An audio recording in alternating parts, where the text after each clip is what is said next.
Ngasih kencaha pun don bat ngabang akan mau yapi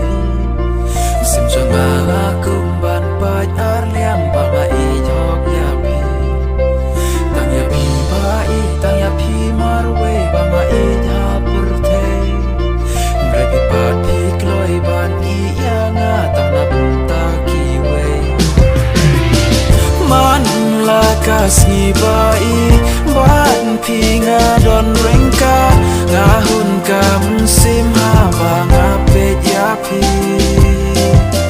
dur bai jem nun dur ba lui lui jampi ngalarai akloi tang yapi ban shimti kendit kensan pishet kelah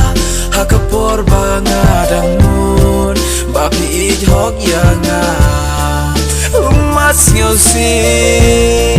nanga kijau tana benta jong pi men sim kabla ngadang mun pi dei ijonga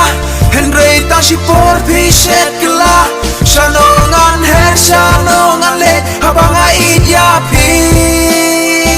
ta shiten por pi yanga balay kay simpim yung koryanga hato nga day hog mawanon kumne tana mamanta jong pi hato pimis name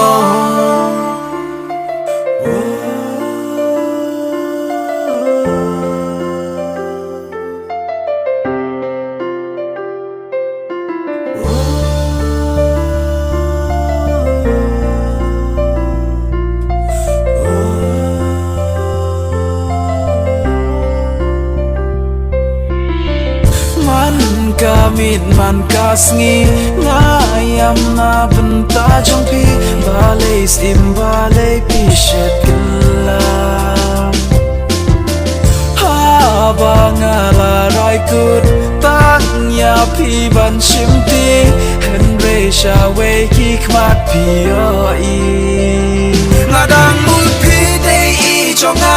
henre ta shipor pishet kelam shanongan her shanongan le habanga iyapi